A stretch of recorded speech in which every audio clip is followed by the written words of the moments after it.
ಸೂಕ್ತ ಸಾಕ್ಷಿ ಆಧಾರಗಳ ಕೊರತೆಯಿಂದ ಕೆಲವು ಅಪರಾಧಿಗಳು ಬಚಾವಾಗಿದ್ದಾರೆ. ಇನ್ ಕೆಲವು ಕೇಸ್ಗಳಲ್ಲಿ ಇದು ರೇರ್. ಪಲ್ಲವಿ, ವಿಕ್ರಾಂತ್ ಮಾತನ್ನ ಯಾವುದೇ ಕಾರಣಕ್ಕೂ ನೆಗ್ಲೆಕ್ಟ್ ಮಾಡ್ಬಿಡ ಪಲ್ಲವಿ. ಯಾಕೆಂದ್ರೆ ನಿನಗಿತ್ಲೂ ಮುಂಚಿತವಾಗಿ ಅವನ ಈ ಜಿಲ್ಲೆನಲ್ಲಿ DC ಆಗಿದ್ದವನು.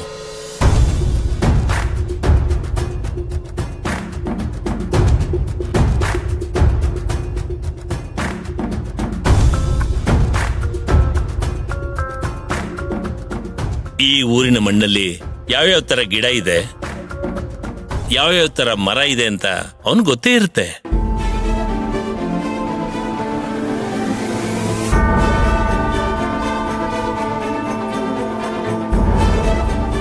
ನಮ್ಮ ವ್ಯವಸ್ಥೆನಲ್ಲಿ ಸತ್ಯದ ಮಾತಿಗಿಂತ ದುಡ್ಡಿನ ಮಾತು ಕೇಳೋರೇ ಜಾಸ್ತಿ ಇದ್ದಾರೆ. ಇದು ಎಲ್ಲರಿಗೂ ಗೊತ್ತಿರದೆ ಯಾರು ಬೇಕಾದ್ರೂ ಯಾವಾಗ ಬೇಕಾದ್ರೂ ಸಾಕ್ಷಿನ ಸೃಷ್ಟಿ ಮಾಡಬಹುದು. ನಿನಗೆ ಚೆನ್ನಾಗಿ ಗೊತ್ತಿದೆ. ಇದೆಲ್ಲ ಆಗತ್ತೆ ಮಾವ, ಕೆಲವು ಲೂಪ್ ಹೋಲ್ಸ್ಗಳಿಂದ. ವಿಕ್ರಾಂತ್ ಹೇಗೇಗೋ ಆಡ್ತಾ ಇದ್ದಾನೆ ಅನ್ನೋದನ್ನ ಮೊದಲು ನಿನ್ ತಲೆಯಿಂದ ತೆಗೆದು ಬಿಡು. ಸುಮ್ನೆ ಜೈಲಿಗೆ ನಿನ್ನ ಯಾಕೆ ಕರ್ಕೊಂಡು ಹೋಗ್ತಾನೆ?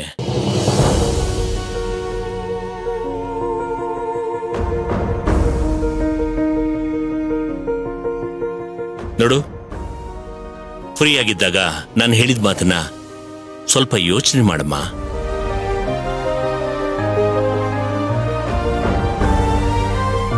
ಸರಿ ಮಾವ, ನಾನಿನ್ನ ಹೊರಡ್ತೀನಿ.